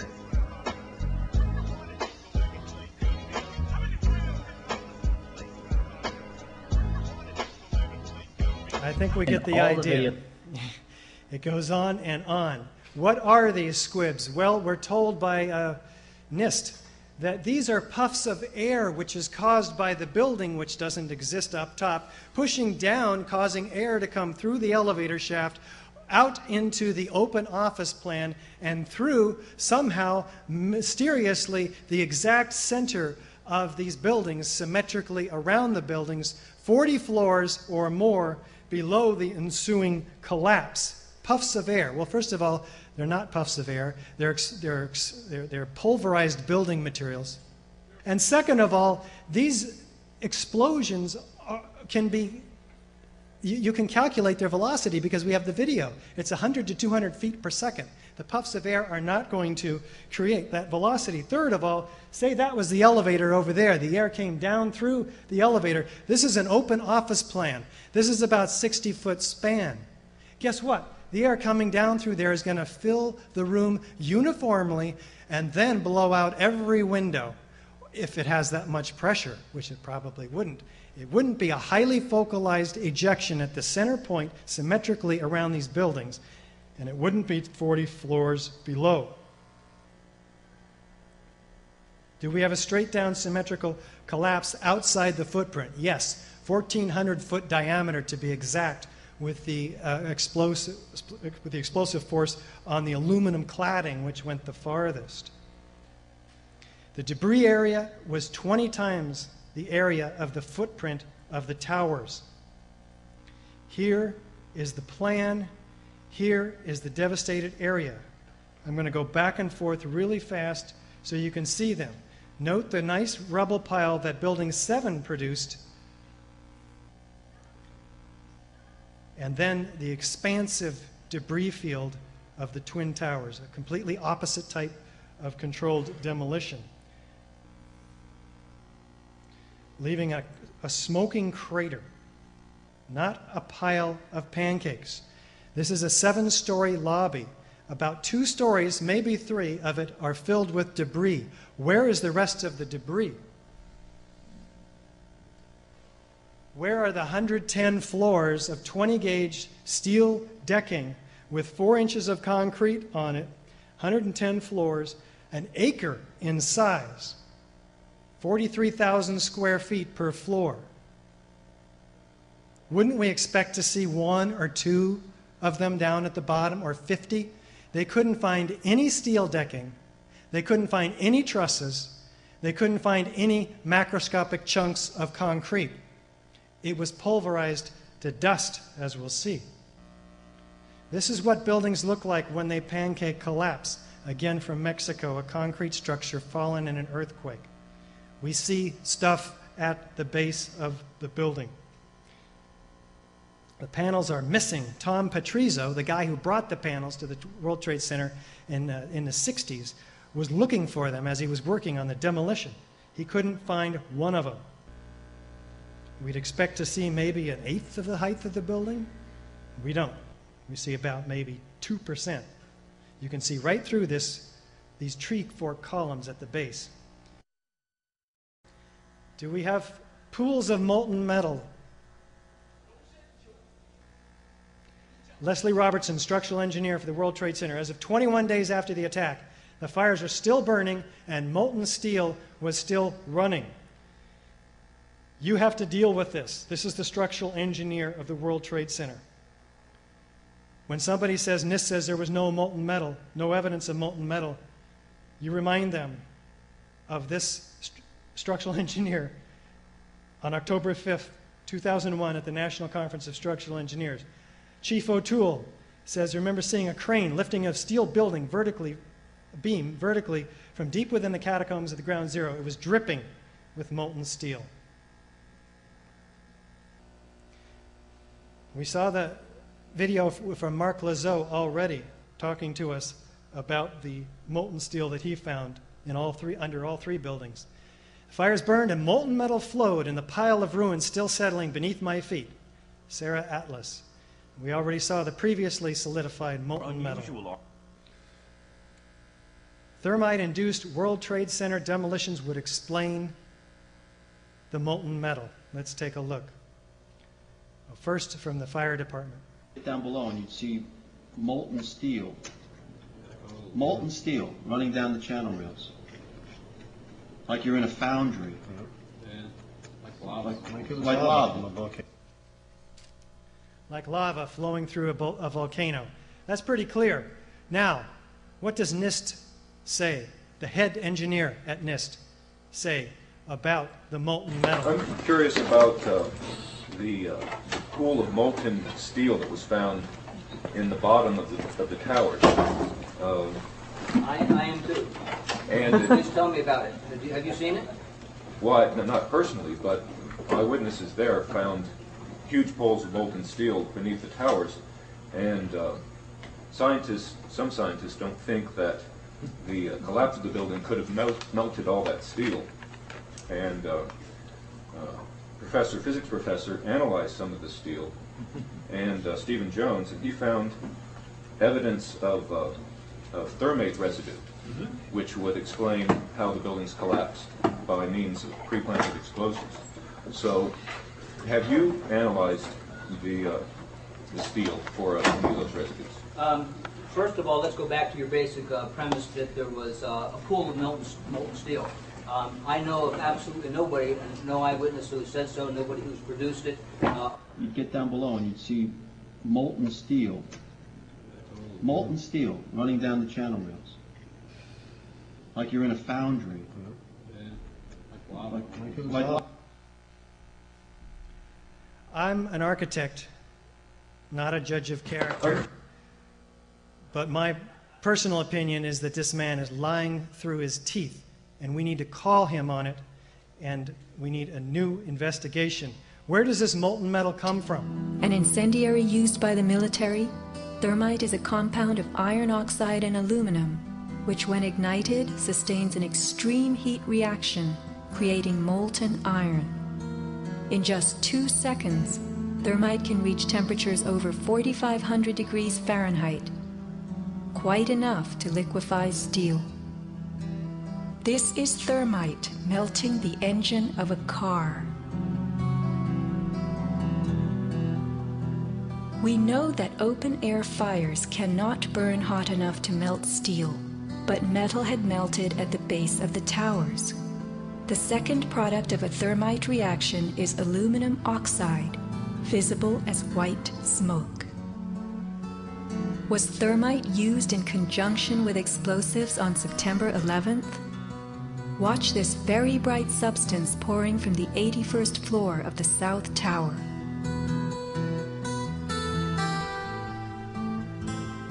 And white smoke appeared at the base of the building. Would this be aluminum oxide, the byproduct of a thermite reaction? Appendix C of the FEMA report describes sulfur residues on the World Trade Center steel. The New York Times called this the deepest mystery of all. Sulfur slightly lowers the melting point of iron, and iron oxide and iron sulfide had formed on the surface of the structural steel. Sulfur used with thermite is called thermate, producing even faster results.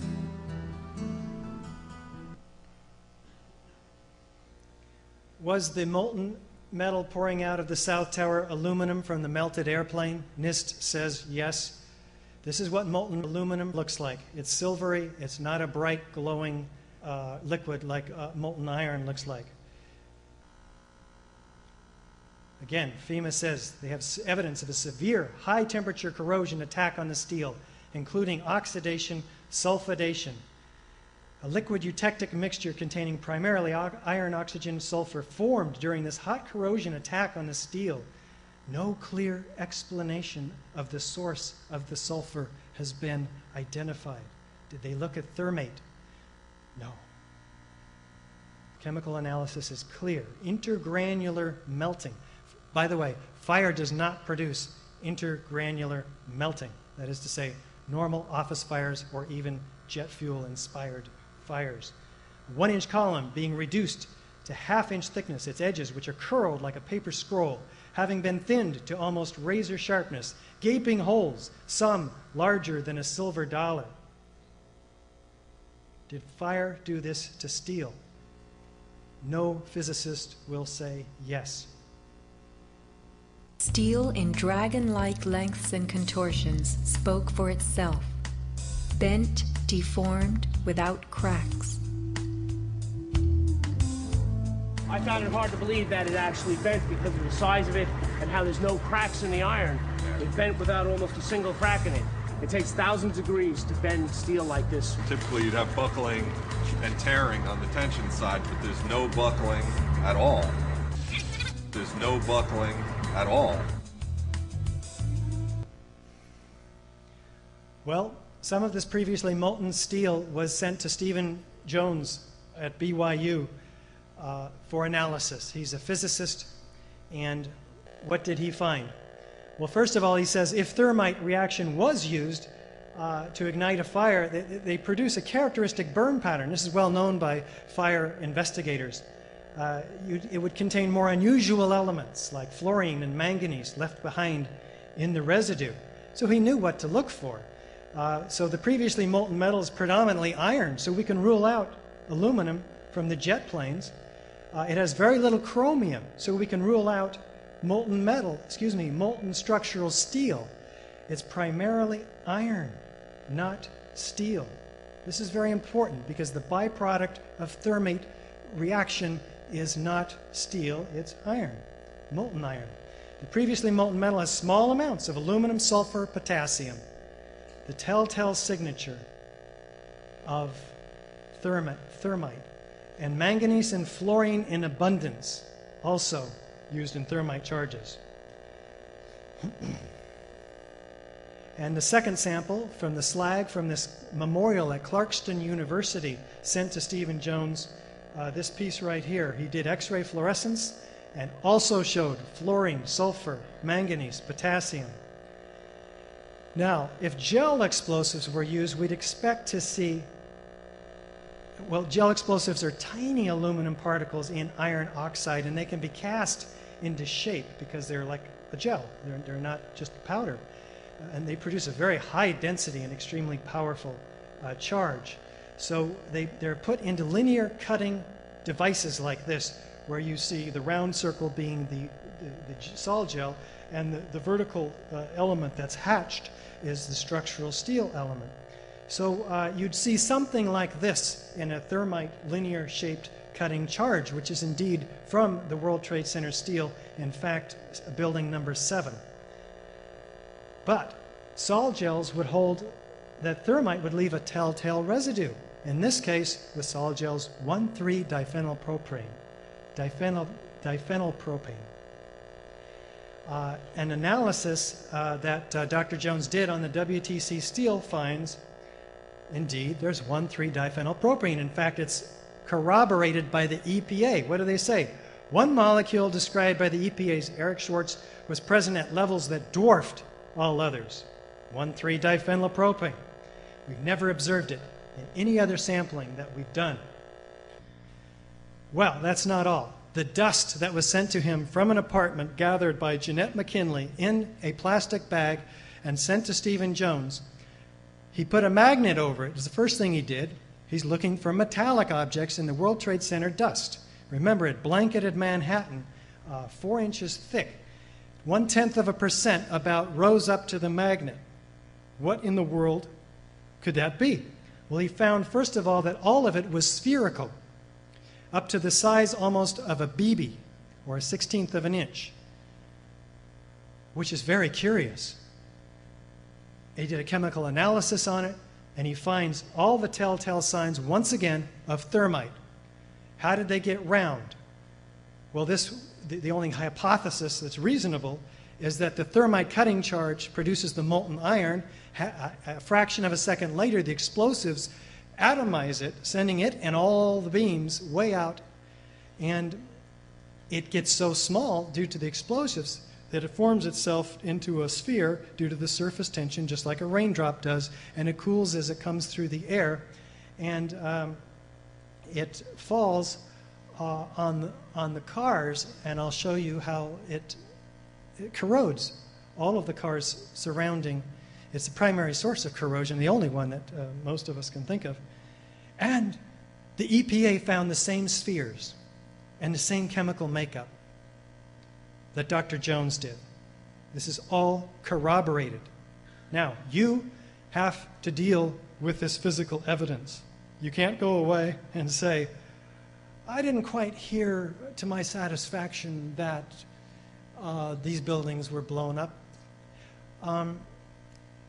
Unless you rationally deal with every one of these, or the people you're talking to tell you the same, they have to rationally deal with everything that we in the 9/11 Truth Movement are saying about this physical evidence about the controlled demolition. These are the cars, thousands of them corroded on the tops, not the sides, not from the explosions, but from some corrosive element, such as thermite, settling on them. Manganese is also found by the city's chief examiner in surrounding buildings, a highly toxic substance, again, a telltale sign of thermite. So, Dr. Jones's conclusions, and 2 other physicists and a geologist, are that with all of this iron, fluorine, manganese, aluminum, sulfur, and barium 1,3-diphenylpropane, that indeed thermite was used deliberately placed in both the World Trade Center towers and Building 7. Okay? Is there dust clouds? Enormous, thick, billowing. This is what buildings look like when they fall over. This is what the World Trade Center looks like. One of the most significant things to my thinking that indicates that this could not have been the sort of collapse that we are told it was is the presence of the dust clouds. And as you've seen in the pictures, and I'm sure all of us have seen probably more than we would like. There were very, very large clouds of very thick dust that enveloped the area, that crossed the river, that made it almost all the way to New Jersey. You can see the building pulverizing itself to dust in the first couple of seconds. We're not talking about the kinetic energy of a 40-story or a 20-story building. There's no kinetic energy developed, or very little, in the first second. The explosions are the kinetic energy that creates the dust. And that's 100-micron dust, the width of a human hair. What mechanism is required to turn 90,000 tons of concrete into dust, most of which is the width of a human hair?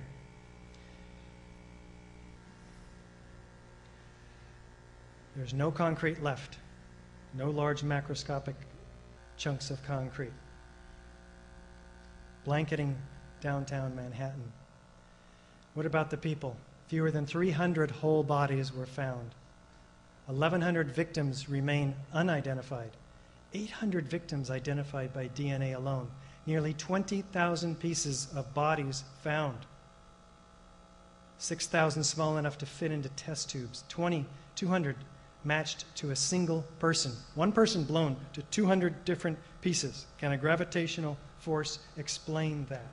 Nearly 10,000 unidentified pieces frozen for future identification. And 1,000 victims never identified. And don't forget those 700 bone fragments, a half an inch long, at the top of the Deutsche Bank building that they just found. Is there characteristics of fire? Well, first of all, even FEMA and NIST acknowledged that the fire did not melt the steel. We're missing 1,000 degrees of temperature. Fires get to be about 1,500 to 1,700 degrees maximum in normal office fires, or even jet fuel stoked fires, hardly sufficient to melt steel, which begins at 2,730 degrees. So the steel loses about half its temperature at about half its strength at about 1,200 degrees. So NIST and FEMA had to support a fire hot enough to cause that weakening. So they alleged that it got up to 1,800 degrees, but in fact there's no evidence to suggest that it reached any temperature over 400 or 500 degrees. This test of the by chorus construction in England showed that in an open office garage, the fire could only get, that is to say, the steel temperature above the fire, they could only get it to 680 degrees in a similar type of ranged test. Using metallographic analysis, FEMA concluded, I think it was first FEMA and then NIST, both, that none of the steel reached over 452 degrees by measuring how the steel stretches and leaves the paint behind to crack. You can actually analyze the temperature. They specifically chose the steel from the locations in the Trade Center that were to supposedly receive the hottest temperatures. And then when they found that they were only 452 degrees, they said, well, that wasn't from the hottest place in the Trade Center. Their own core column studies show relatively cool temperatures, which contradicts their assertion that the fires reached 1,800 degrees. As you can see, this woman in the upper left is standing in the hole that was supposed to be a raging inferno in the North Tower. There's no fire. The fire burnt out and moved on to other places, leaving the steel to cool. On the right, we see a fire, bright emergent flames, long-lasting, and very, very hot. We didn't have either of those three conditions in either of the Twin Towers. In fact, that's proven in the South Tower by Chief Oriel Palmer, who reached the 78th floor 10 minutes before the collapse, says we could knock it out with 2 lines. That's 2 fire hoses. Coming down from above him, Brian Clark, who brought a survivor, a victim down through the fire, said it was lapping up against the wall, the flames. fire was virtually out. In fact, no high-rise building has ever collapsed due to fire. Kevin Ryan, a whistleblower from Underwriters Lab, wrote NIST and said, hey, you tested the floor assemblies. You hired UL to test the floor assemblies, and they proved that they did not collapse. In fact, the UL test showed a maximum deflection of only 4 inches.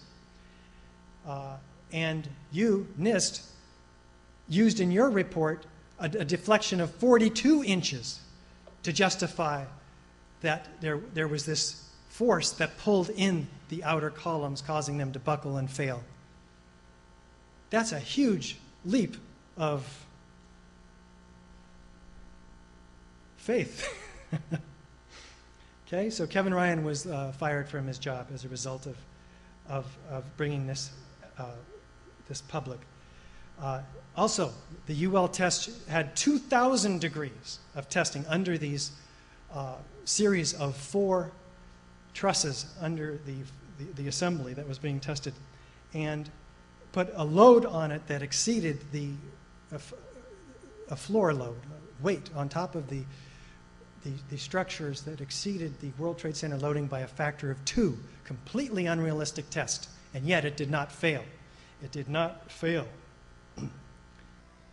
NIST claimed, well, we can't use these tests. We got to rely on the observations that we made, because the observations, again and again, NIST is looking at what happened through a pair of binoculars, and they crank their computer graphic results up and up and up with these illogical values in this black box that we don't have the data for, to prove that their theory of the fire is what brought the buildings down. Fire engineering thus called the FEMA investigation initially a half-baked farce. That's a pretty serious charge from a group of fire protection engineers that are responsible for finding out what happened in fires and preventing it. Structural damage from the planes and the explosive ignition of jet fuel in themselves were not enough to bring down the towers. A full-throttled, full-resourced forensic investigation is imperative. Let's take a look quickly at the NIST report. Their goal was to determine how and why World Trade Center 1 and 2 collapsed, and how and why World Trade Center 7 collapsed. Let's read their scope very carefully. The focus of the investigation was on the sequence of events from the instant of aircraft impact up to the initiation of collapse for each tower. For brevity in this report, this sequence is referred to as the probable collapse sequence, although it does not actually include the structural behavior of the tower after the conditions for the collapse initiation were reached and collapse became, they allege, inevitable. What have they done? They stopped their investigation before any of the significant events began, before any of the evidence for controlled demolition became extremely obvious. They cannot afford to look at anything after this theoretical initiation of collapse, which they can't even support without falsified data. All of this is very carefully documented in Jim Hoffman's excellent treatise, Building a Better Mirage, NIST's 3-year, $20 million cover-up of the crime of the century. I encourage you to look through it and find the scads of unfounded assumptions.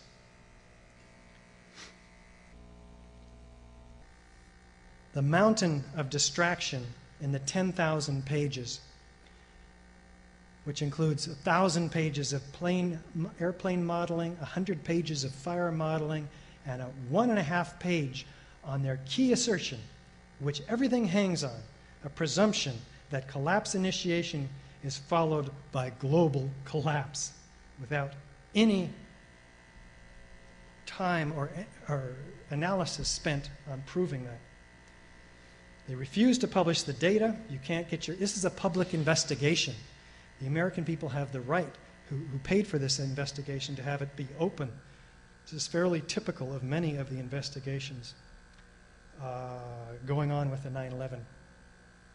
It's full of outrageous lies, fudged computer simulations, as I've mentioned, calling structural engineers, therefore, calling upon NIST and reaming NIST about their refusal to show the visualizations of their animations. Now, NIST finally came back and answered a few questions about controlled demolition. And they said it couldn't be a controlled demolition. It didn't start at the bottom. That's the basic, that's what it boils down to. Well, I showed you one controlled demolition that started at the top.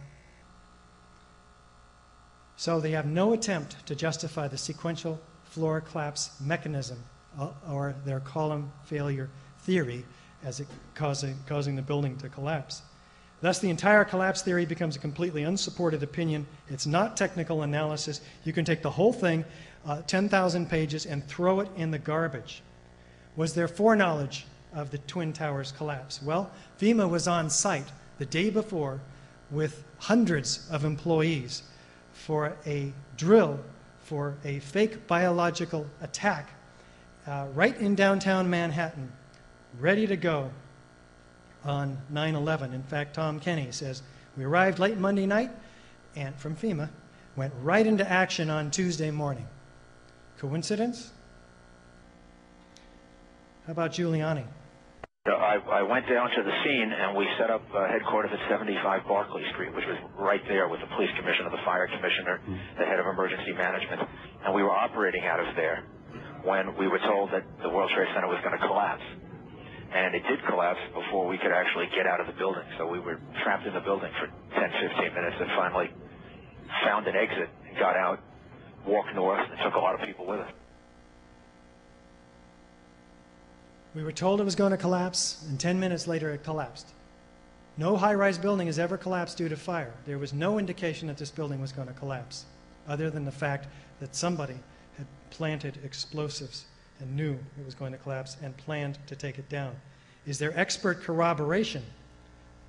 If you've seen many of the managed demolitions where they implode a building and they cause it essentially to fall vertically because they cause all of the vertical columns to fail simultaneously. That's exactly what it looked like, and that's what happened. It was live on television. I mean, just literally millions of people. Van Romero, explosives expert and demolition expert. It's too methodical to be a chance result of airplanes colliding with the structures. My opinion is, based on the videotapes, that after the airplanes hit the World Trade Center, there were some explosive devices inside the buildings which caused the towers to collapse. Mike Taylor, demolition expert, and the New Scientist wrote, it looked like a classic controlled demolition. The collapse of the World Trade Center towers mirrored the strategy used by demolition experts. The explosions at the higher level floors enabled the collapse to gain downward momentum. All three of these experts have withdrawn their statements or justified or qualified them in some way. In the case of Van Romero, he was given a huge financial federal contract. Structural engineers question the World Trade Center collapses. William Rice, the prevailing theory would have us believe that each of the Twin Towers inexplicably collapsed upon itself, crushing all 287 massive columns on each floor while maintaining a free fall speed as if the 100,000 or more tons of supporting structural steel framework underneath did not exist. Even FEMA's structural engineer, Ron Hamburger, initially said, and later qualified, it appeared to me that the charges had been placed in the buildings, and yet the official investigations never considered controlled demolition with explosives, despite all this evidence. New York Fire Department. Many firemen know there were bombs in the buildings, but they are afraid for their jobs to admit it because the higher-ups forbid discussion of this fact. Paul Isaac, New York Fire Department. I know 9/11 was an inside job, the police know it's an inside job, and the firemen know it too. So what did destroy the World Trade Center towers? Was it fire, jetliner crash, a highly unusual controlled demolition, a gravitational collapse, explosions, pancaking collapse? Well, what happens when we're confronted with this information? We've seen a lot of proof and a lot of evidence for controlled demolition that about 95% of you are convinced brought down the World Trade Center. Nevertheless, your worldview is not the same as it was 2 hours ago. We're shaken up by this information because I've shown that Al-Qaeda couldn't have planted these explosives in these highly secure buildings. We gotta really deal with this information, and there's different ways in which we deal with it.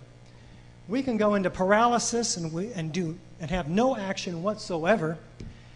We go into a series of defense. I understand this.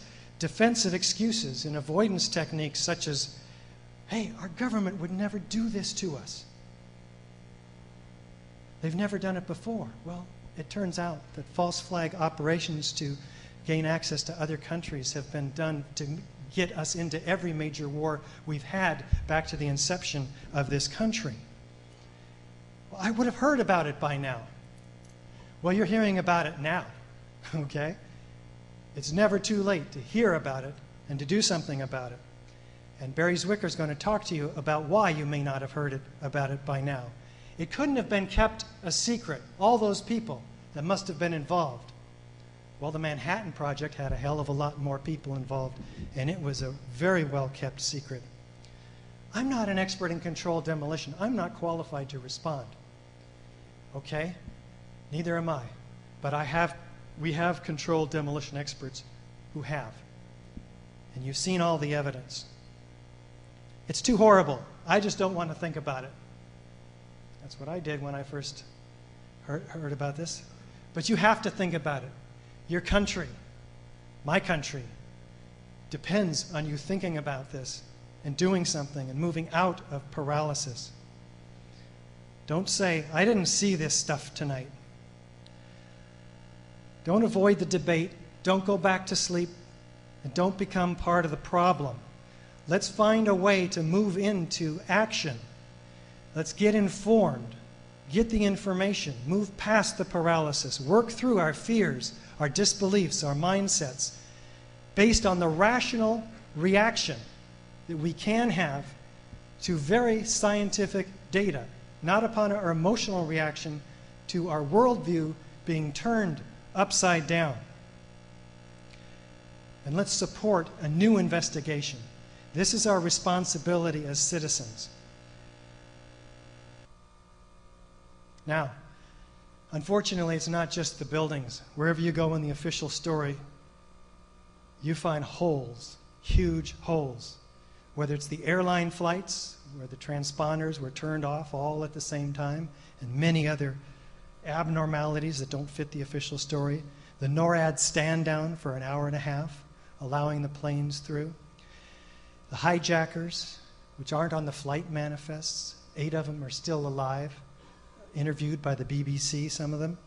FBI obstruction of justice and the many FBI whistleblowers that have come forward.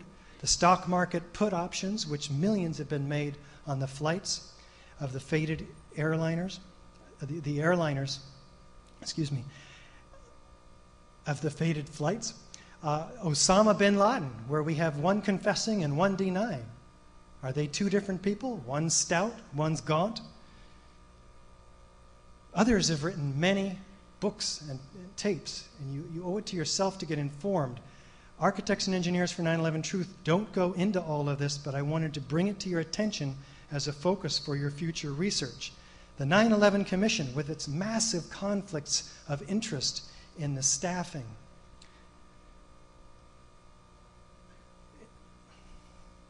terrorist funding has been tied to the Pakistan government are best friends.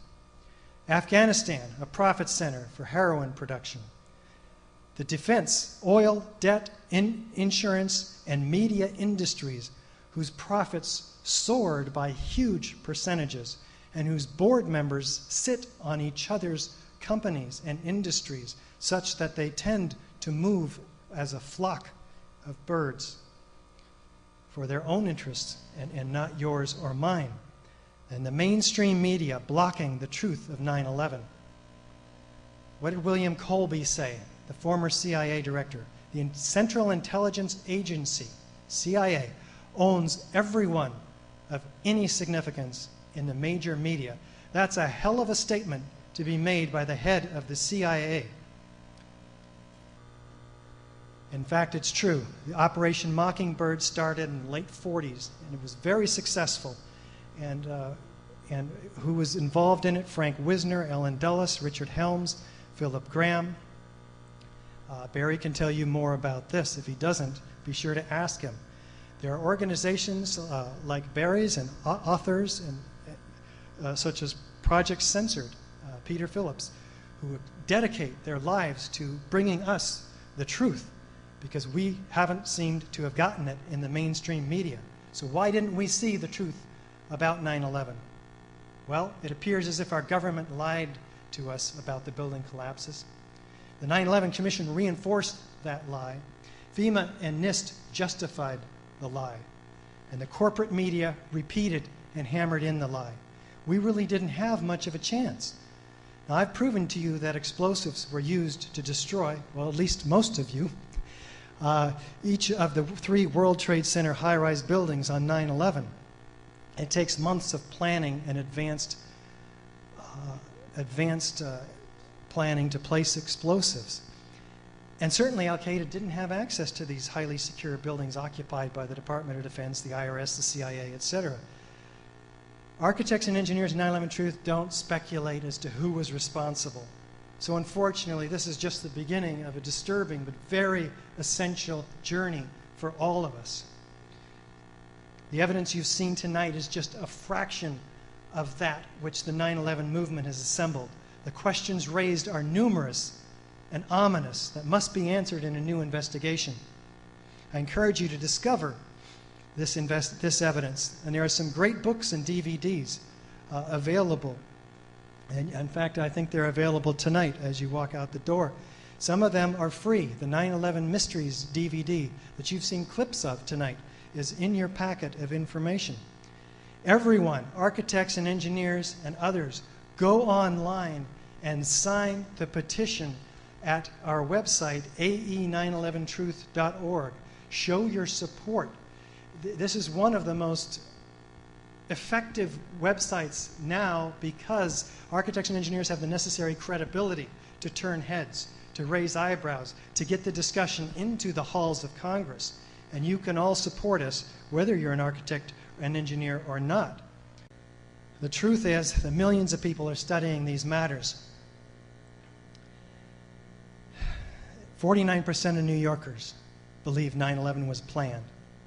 It's growing by millions every year. How many of you agree that an investigation, whether you agree with the evidence for controlled demolition or not, how many of you agree that an investigation conducted at the highest level of government is required? Lots and lots of hands. There's some question as to whether we trust the government to do this or not. I can appreciate that. Sign our petition, be counted, because a time comes when silence is betrayal.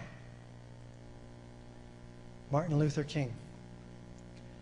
Thank you very much.